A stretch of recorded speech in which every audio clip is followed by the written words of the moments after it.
ओम नमः शिवाय। आज हम उमा संहिता का अध्याय 7 शुरू करने जा रहे हैं। पापियों और पुण्यात्माओं की यमलोक यात्रा। संत कुमार जी कहते हैं, व्यास जी, मनुष्य 4 प्रकार के पापों से यमलोक में जाते हैं। यमलोक अत्यंत भयदायक और भयंकर है। वहाँ समस्त देहधारियों को विवश होकर जाना पड़ता है। ऐसे कोई प्राणी नहीं है जो यमलोक में ना जाते हों। किए हुए कर्म का फल कर्ता को अवश्य भोगना पड़ता है, इसका विचार करो। जीवों में जो शुभ कर्म करने वाले, सौम्य चित्त और दयालु हैं, वे सौम्य मार्ग से यमपुरी के पूर्व द्वार को जाते हैं। जो पापी, पाप कर्म परायण तथा दान से रहित हैं, वे भयानक दक्षिण मार्ग से यमलोक को यात्रा करते हैं। मृत्युलोक से 86,000 योजन की दूरी लांघकर नाना रूप वाले यमलोक की स्थिति है, यह जानना चाहिए। पुण्य कर्म करने वाले लोगों को तो वह नगर निकटवर्ती सा जान पड़ता है, परंतु भयानक मार्ग से यात्रा करने वाले पापियों को वह बहुत दूर स्थित दिखाई देता है। वहाँ का मार्ग कहीं तो तीखे कांटों से युक्त है, कहीं कंकड़ों से व्याप्त है, कहीं छुरे की धार के समान तीखे पत्थर उस मार्ग पर जड़े गए हैं, कहीं बड़ी भारी कीचड़ फैली हुई है। बड़े छोटे पातकों के अनुसार वहाँ की कठिनाइयों में भी भारीपन और हल्कापन है। कहीं कहीं यमपुरी के मार्ग पर लोहे की सुई के समान तीखे डाभ फैले हुए हैं। तदंतर यमपुरी के मार्ग की भीषण यातनाओं और कष्टों का वर्णन करके संत कुमार जी ने कहा, व्यास जी, जिन्होंने कभी दान नहीं किया है, वे लोग ही इस प्रकार दुख उठाते और सुख की याचना करते हुए उस मार्ग पर जाते हैं। जिन्होंने पहले से ही दान रूपी पाथेय राह खर्च ले रखा है, वे सुखपूर्वक यमलोक की यात्रा करते हैं। इस रीति से कष्ट उठाकर पापी जीव जब प्रेतपुरी में पहुंच जाते हैं, तब उनके विषय में यमराज को सूचना दी जाती है। उनकी आज्ञा पाकर दूत उन पापियों को यमराज के आगे ले जाकर खड़े करते हैं। वहाँ जो शुभ कर्म करने वाले लोग होते हैं, उनको यमराज स्वागत पूर्वक आसन देकर पाद्य और अर्घ्य निवेदन करके प्रिय बर्ताव के द्वारा सम्मानित करते हैं और कहते हैं, वेदोक्त कर्म करने वाले महात्माओं, आप लोग धन्य हैं जिन्होंने दिव्य सुख की प्राप्ति के लिए पुण्य कर्म किया है। अतः आप लोग दिव्यांगनाओं के भोग से भूषित तथा संपूर्ण मनोवांछित पदार्थों से संपन्न निर्मल स्वर्ग लोक में जाइए। वहाँ महान भोगों का उपभोग करके अंत में पुण्य के क्षीण हो जाने पर जो कुछ थोड़ा सा अशुभ शेष रह जाए, उसे फिर वहाँ आकर भोगिएगा। जो धर्मात्मा मनुष्य होते हैं, वे मानो यमराज के लिए मित्र के समान हैं। वे यमराज को सुखपूर्वक सौम्य धर्मराज के रूप में देखते हैं, किंतु जो क्रूर कर्म करने वाले वे यमराज को भयानक रूप में देखते हैं। उनकी दृष्टि में यमराज का मुख दाढ़ों के कारण विकराल जान पड़ता है। नेत्र टेढ़ी भौहों से युक्त प्रतीत होते हैं। उनके केश ऊपर को उठे होते हैं, दाढ़ी मूछ बड़ी बड़ी होती हैं, होंठ ऊपर की ओर फड़कते रहते हैं, उनके 18 भुजाएं होती हैं। वे कुपित तथा काले कोयले के ढेर से दिखाई देते हैं। उनके हाथों में सब प्रकार के अस्त्र शस्त्र उठे होते हैं। वे सब प्रकार के दंड का भय दिखाकर उन पापियों को डांटते रहते हैं। बहुत बड़े भैंसे पर आरूढ़, लाल वस्त्र और लाल माला धारण करते, बहुत ऊंचे महामेरु के समान दृष्टिगोचर होते हैं। उनके नेत्र प्रज्वलित अग्नि के समान उद्दीप्त दिखाई देते हैं। उनका शब्द प्रलय काल के मेघ की गर्जना के समान गंभीर होता है। वे ऐसे जान पड़ते हैं मानो महासागर को पी रहे हैं, गिरिराज को निगल रहे हैं और मुंह से आग उगल रहे हैं। उनके समीप प्रलय काल की अग्नि के समान प्रभाव वाले मृत्यु देवता खड़े रहते हैं। काजल के समान काले काल देवता और भयानक कृतांत देवता भी रहते हैं। इनके सिवा मारी, उग्र महामारी, भयंकर कालरात्रि, अनेक प्रकार के रोग तथा भांति भांति के भयावह कुष्ठ मूर्तिमान हो हाथों में शक्ति, शूल, अंकुश, पाश, चक्र और खड्ग लिए खड़े रहते हैं। ब्रज तुल्य सुख धारण करने वाले रुद्रगण, शूर, तरकश और धनुष धारण किए वहाँ उपस्थित होते हैं। सभी नाना प्रकार के आयुध धारण करने वाले महान वीर एवं भयंकर हैं। इनके अतिरिक्त असंख्य महावीर यमदूत, जिनकी अंग कांति काले कोयले के समान काली होती है, संपूर्ण अस्त्र शस्त्र लिए बड़े भयंकर जान पड़ते हैं। ऐसे परिवार से घिरे हुए घोर यमराज तथा भीषण चित्रगुप्त को पापिष्ट प्राणी देखते हैं। यमराज उन पाप कर्मियों को बहुत डांटते हैं और भगवान चित्रगुप्त धर्मयुक्त वचनों द्वारा उन्हें समझाते हैं। यहाँ पर हमारा अध्याय 7 समाप्त हुआ है। अब हम अध्याय 8 शुरू कर रहे हैं। नरकों की 28 कोटियों तथा प्रत्येक के 5-5 नायक के क्रम से 140 रौरवादी नरकों की नामावली। संत कुमार जी कहते हैं, व्यास जी, तदंतर यमदूत पापियों को अत्यंत तपे हुए पत्थर पर बड़े वेग से दे मारते हैं, मानो वज्र से बड़े बड़े वृक्षों को धाराशाही कर दिया गया हो। उस समय शरीर से जर्जर हुआ देहधारी जीव कान से खून बहाने लगता है और सुधबुध खोकर निश्चेष्ट हो जाता है।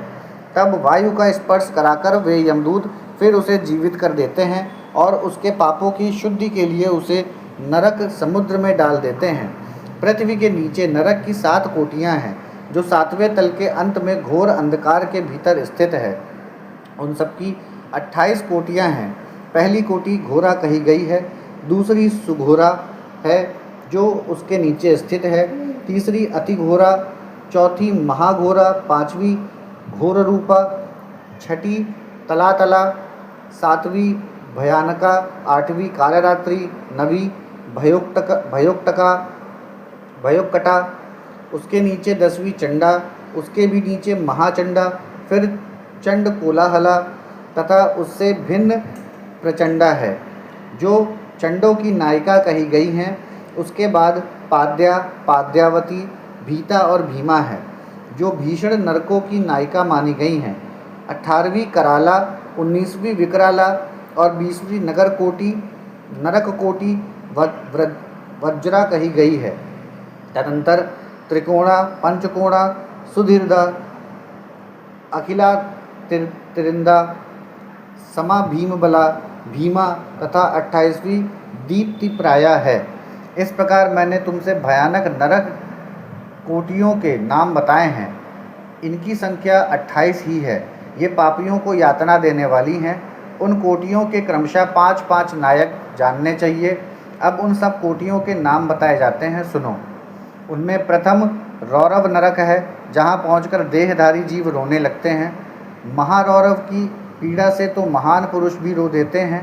इसके बाद शीत और उष्ण नामक नरक है, फिर सुघोर है। रौरव से सुघोर तक आदि के 5 नरक नायक माने गए हैं। इसके बाद सुमहातिषण, संजीवन, महातम, विलोम, विलोप, कष्टक, तीव्र वेग, कराल, विकराल, प्रकयंपन, महावक्र, काल, कालसूत्र, प्रगजर्न, शुचिमुख, सुनेति, खादक, सुप्रपीडन, कुंभिपाक, सुपाक, क्रकच, अतिदारुण, अंगार राशि भवन, मेरु, अश्रक प्रहित, तीक्ष्ण तुंड, शकुनी, महासंवर्तक, क्रतु, तप्त जंतु, पंकलेप, प्रतिमांस, त्रिपुद्भद्व, उच्चवास, सुनीरुच्चवास, सुदीर्घ, कूटशामिल्य, दुरुष्टि, सुमहावाद, प्रवाद, सुप्रतापन, मेघ, वृष, शाल्म, सिंहमुख, व्याघ्रमुख, गजमुख, कंकुरमुख, सुकरमुख, अजमुख, महिषमुख,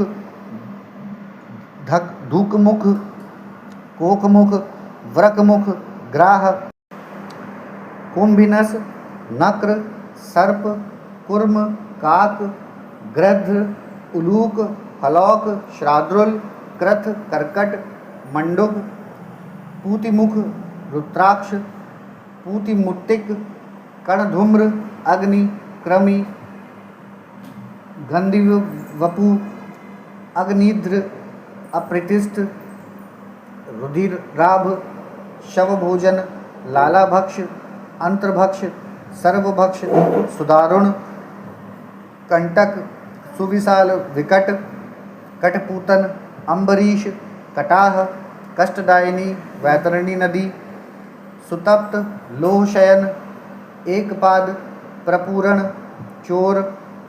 घोर, असितालवन, अस्थिभंग, सुपूरण, विलासतस, सुयंत्रंत, कूटपाश, प्रमदर्न, महाचूर्ण, असुचूर्ण, तप्त लोहमय पर्वत, शूरधारा, यमल पर्वत, मूत्रकूप, विष्टाकूप, अश्रुकूप, शीतल शारकूप,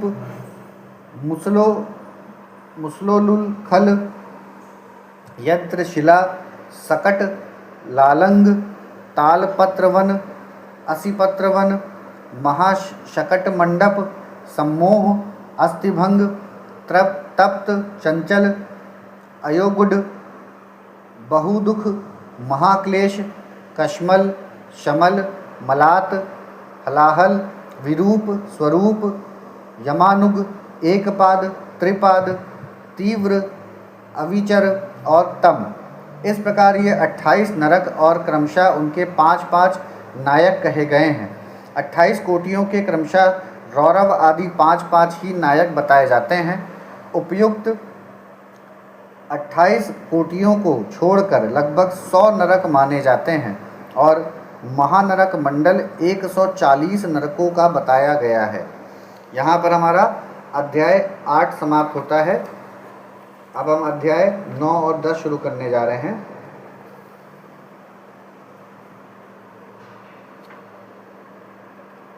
विभिन्न पापों के कारण मिलने वाली नरक यातना का वर्णन तथा कुंकर बलि, काल बलि एवं देवता आदि के लिए दी हुई बलि की आवश्यकता एवं महत्ता का प्रतिपादन। संत कुमार जी कहते हैं, व्यास जी, इन सब भयानक पीड़ादायक नरकों में पापी जीवों को अत्यंत भीषण नरक यातना भोगनी पड़ती है। जो मिथ्या आगम में प्रवृत्त होता है वह द्विजीह नामक नरक में जाता है और जीवा के आकार में आधे कोस तक फैले हुए तीक्ष्ण हलों द्वारा वहाँ उसे विशेष पीड़ा दी जाती है। जो क्रूर मनुष्य माता पिता और गुरु को डांटता है उसके मुंह में कीड़ों से युक्त विष्ठा ठूंस कर उसे खूब पीटा जाता है। जो मनुष्य शिव मंदिर, बगीचे, बावड़ी, कूप, तगाड़ तथा ब्राह्मण के स्थान को नष्ट भ्रष्ट कर देते और वहाँ स्वेच्छानुसार रमण करते हैं, वे नाना प्रकार के भयंकर कोलू आदि के द्वारा पेरे और पकाए जाते हैं तथा प्रलय काल पर्यंत नरकाग्नियों में पकते रहते हैं। पर स्त्रीगामी पुरुष उस रूप से ही व्यभिचार करते हुए मारे पीटे जाते हैं। पुरुष अपने पहले जैसे शरीर को धारण करके लोहे की बनी और खूब तपाई हुई नारी का गाढ़ आलिंगन करके सब ओर से जलते रहते हैं। वे उस दुराचारणी स्त्री का गाढ़ आलिंगन करते और रोते हैं। जो सत्पुरुषों की निंदा सुनते हैं उनके कानों में लोहे या तांबे आदि की बनी हुई कीलें आग से खूब तपाकर भर दी जाती हैं। इनके सिवा जस्ते, शीशे और पीतल को गलाकर पानी के समान करके उनके कान में भरा जाता है। फिर बारंबार गर्म दूध और खूब तपाया हुआ तेल उनके कानों में डाला जाता है। फिर उन कानों पर वज्र का सा लेप कर दिया जाता है। इस तरह क्रमशः उनके कानों को उपयुक्त वस्तुओं से भरकर उनको नरकों में यातनाएं दी जाती हैं। क्रमशः सभी नरकों में सब ओर ये यातनाएं प्राप्त होती हैं और सभी नरकों की यातनाएं बड़ा कष्ट देने वाली होती हैं। जो माता पिता के प्रति भौहें टेढ़ी करते अथवा उनके और उद्दंडता पूर्वक दृष्टि डालते या हाथ उठाते हैं, उनके मुखों को अंत तक लोहे की कीलों से दृढ़ता पूर्वक भर दिया जाता है। जो मनुष्य लुभाकर स्त्रियों की ओर अपलक दृष्टि से देखते हैं, उनकी आँखों में तपाकर आग के समान लाल की हुई सुइयाँ भर दी जाती हैं। जो देवता, अग्नि, गुरु तथा ब्राह्मणों को अग्रभाग निवेदन किए बिना ही भोजन कर लेते हैं, उनकी जीवा और मुख में लोहे की सैकड़ों कीलें तपाकर ठूंस दी जाती हैं। जो लोग धर्म का उपदेश करने वाले महात्मा कथावाचक की निंदा करते हैं, देवता, अग्नि, गुरु के भक्तों की तथा सनातन धर्मशास्त्र की भी खिल्लियाँ उड़ाते हैं, उनकी छाती, कंठ, जीवा, दांतों की संधि, तालु, ओंठ, नासिका, मस्तक तथा संपूर्ण अंगों की संधियों में आग के समान तपाई हुई 3 शाखा वाली लोहे की कीलें मुद्दरों से ठोकी जाती हैं। उस समय उन्हें बहुत कष्ट होता है। तत्पश्चात सब ओर से उनके घावों पर तपाया हुआ नमक छिड़क दिया जाता है। फिर उस शरीर में सब ओर बड़ी बड़ी यातनाएं होती हैं। जो पापी शिव मंदिर के पास अथवा देवताओं के बगीचे में मलमूत्र का त्याग करते हैं, उनके लिंग अंडकोश को लोहे के मुद्गरों से चूर चूर कर दिया जाता है तथा आग से तपाई हुई सुइयां उसमें भर दी जाती हैं, जिससे मन और इंद्रियों को महान दुख होता है। जो धन रहते हुए भी तृष्णा के कारण उसका दान नहीं करते और भोजन के समय घर पर आए हुए अतिथि का अनादर करते हैं, वे पाप का फल पाकर अपवित्र नरक में गिरते हैं। जो कुत्तों और गौओं को उनका भाग अर्थात बलि न देकर स्वयं भोजन कर लेते हैं, उनके खुले हुए मुंह में 2 कीलें ठोक दी जाती हैं। यमराज के मार्ग का अनुसरण करने वाले जो श्याम और शबल 2 कुत्ते हैं, मैं उनके लिए यह अन्न का भाग देता हूँ। वे इस बलि को ग्रहण करें।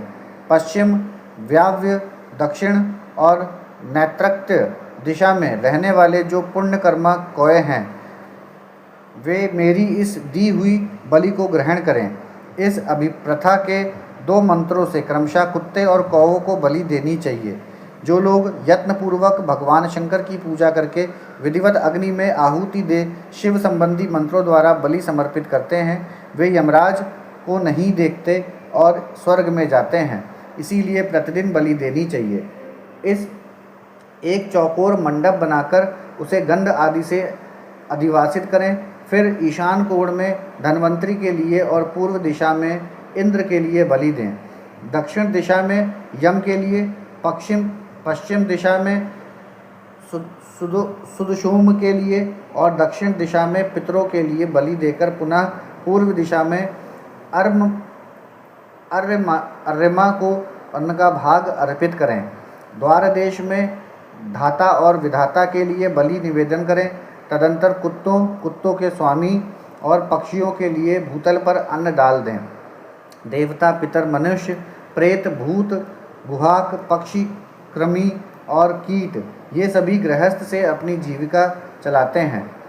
स्वाहाकार, स्वधाकार, वषटकार और हंतकार, ये धर्ममयी धेनु के 4 स्तन हैं। स्वाहाकार नामक स्तन का पान देवता करते हैं। स्वधा का पितर लोग, वषटकार का दूसरे देवता और भूतेश्वर तथा हंतकार नामक स्तन का सदा ही मनुष्यगण पान करते हैं। जो मानव श्रद्धापूर्वक इस धर्ममयी धेनु का सदा ठीक समय पर पालन करता है, वह अग्निहोत्री हो जाता है। जो स्वयं रहते हुए भी उसका त्याग कर देता है, वह अंधकारपूर्ण नरक में डूबता है। इसीलिए उन सबको बलि देने के पश्चात द्वार पर खड़ा हो क्षण भर अतिथि की प्रतीक्षा करें। यदि कोई मुख से पीड़ित अतिथि या उसी गांव का निवासी पुरुष मिल जाए तो उसे अपने भोजन से पहले यथाशक्ति शुभ अन्न का भोजन कराएं। जिसके घर से अतिथि निराश होकर लौटता है, उसे वह अपना पाप दे बदले में उसका पुण्य लेकर चला जाता है। यहाँ पर हमारा अध्याय 9 और 10 समाप्त होता है। ओम नमः शिवाय।